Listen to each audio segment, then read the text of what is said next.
What is the worst advice given to you by a doctor? The pain you are feeling in your right foot is normal. No more light duty for you. US Navy doctor. My Achilles ruptured the next week during a PT run. Was in the Marine Corps. Thank you, sir. Take Motrin and hydrate. Not a doctor, but a doctor at Campus Health Services. I went in complaining that I had bad diarrhea that was, by my estimates, 90% blood. Their remedy? Try to stop pooping for a while. Genius. Just stop being sick. I was given 2 different pills for gout by a walk-in clinic doctor because my family doctor was out of town. I started to get really sick a few days after taking the pills, but pushed through it for another couple of days hoping that the horrible swelling pain in my foot would die down. I finally got so sick that my mother dragged me to see my family doctor. He had just gotten back to town. He took one look at my prescriptions and flipped out. Apparently I was going through the early stages of organ failure because the 2 pills I was given should never be taken together. The same walk-in doctor once told me that the reason my throat was so swollen sore when I went in for a cold was because when I was a baby my gills never grew over completely and now they were infected. My friends went on to call me Gill Girl for a month. My gyno said I had a genital wart and brought in the stuff to burn it off. I said I would get a second opinion. I had razor burn, folks. Razor burn. He was going to burn off razor burn. That would have scarred my lady bits. No clue how he could not tell the difference. My new doc wanted to report him.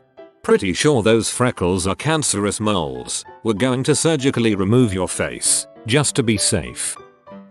Was lectured loudly for about 5 minutes by my GP about drug seeking when I asked her not to prescribe me opiate painkillers for a moderate shoulder issue I had come in for. She then told me they needed over $200 in blood tests and to stop by the little blood test center thing in the office on my way out to have the draw done. I mentioned that I just came in because my shoulder pain had lasted too long and become a little more than I thought was normal acceptable. She left the exam room without saying a word and didn't come back. So I left and did the same. If take this pill is advice, then the worst advice I got was when I was 13. I have dopa responsive dystonia, neurological disorder, Parkinsonian type symptoms that were getting worse and worse, nearly wheelchair bound. All I need is a little bit of L-Dopa every day and I'm 100% fine. They were already treating my cousin this way with perfect success, but my parents couldn't get the doctor to prescribe L-Dopa. Instead they gave me Haldol, an antipsychotic usually given to schizophrenics. It took what little dopamine I was producing out of my system, and made me so much worse. It was horrible and, being 13, had no idea what was going on. Then withdrawal symptoms when mom made me stop taking it. Just after that I finally got my dopamine pills and have been fine ever since. But what a traumatic ride.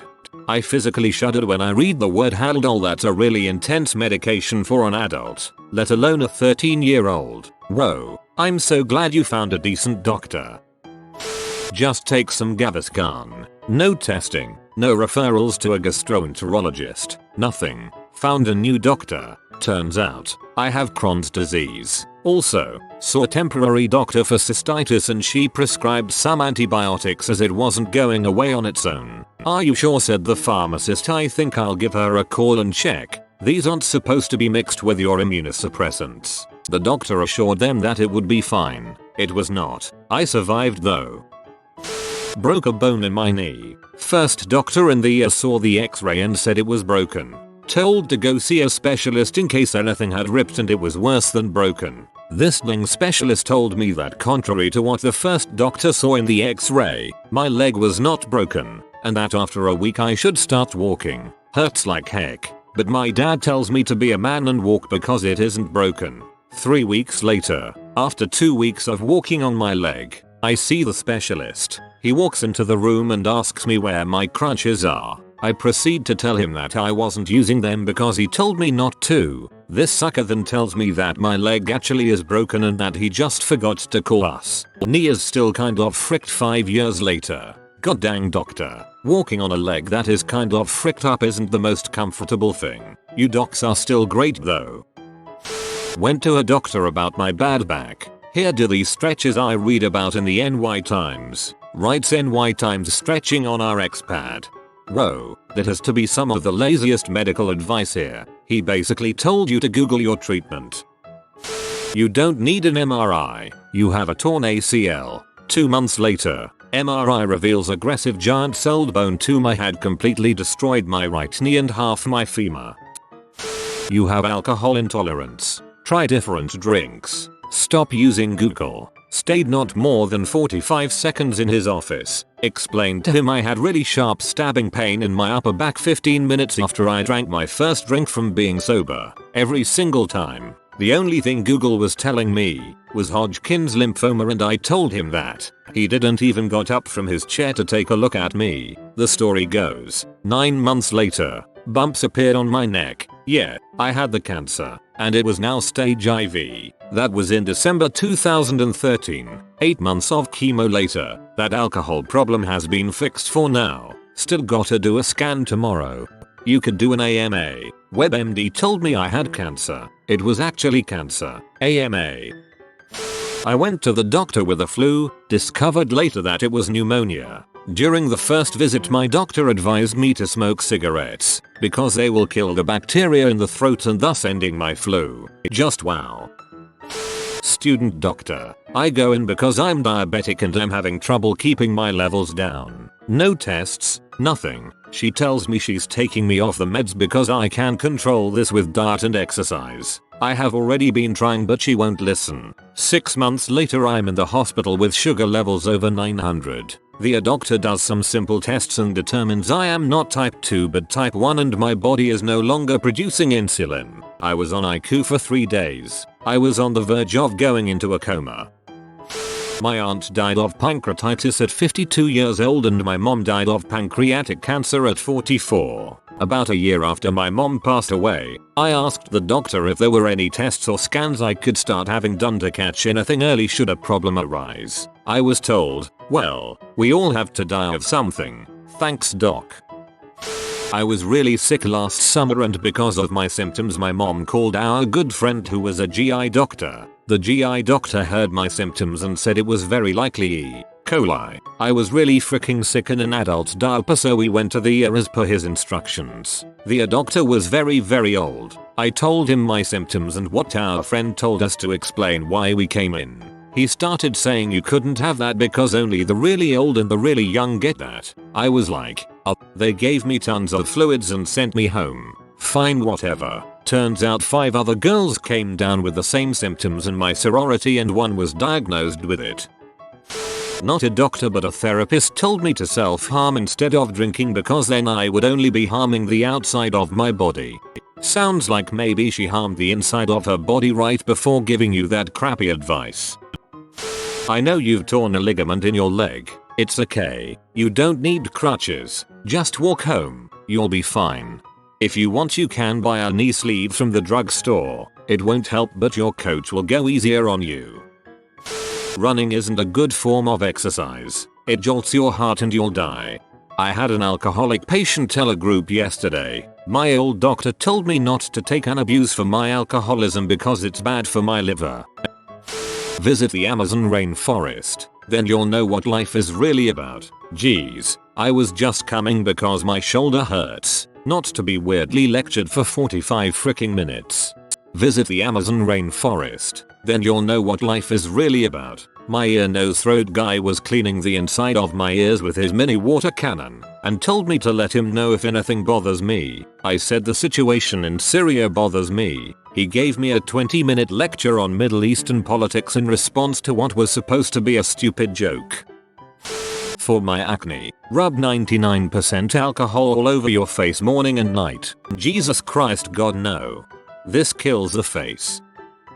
Little bit late to this but here goes. I had a bump on the side of my head that would bleed whenever I scratched it. It kept getting bigger and more sensitive. I went to my campus doctor. I get it checked out because I was leaving for Peru in a week to go on vacation. The doctor told me the bump was nothing and would go away. Fast forward to me in Peru. We are out in the desert, hours away from Lima, where we were staying, when the bump starts bleeding after I hit it. It doesn't stop as we drive 1.5 hours to the hospital in Lima. Once there, The doctor informed me it was actually a tumor, and I had emergency surgery to remove it. Note, no one at the hospital spoke English, and I do not speak Spanish. We captured the whole operation on GoPro if anyone's interested, haha. TLDR. Canadian medical care was crap. Had to go to third world doctor to get treated.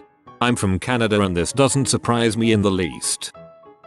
If you had faith maybe you'd be better off. I was suffering from seasonal allergies and just needed some pills. Thanks, doc.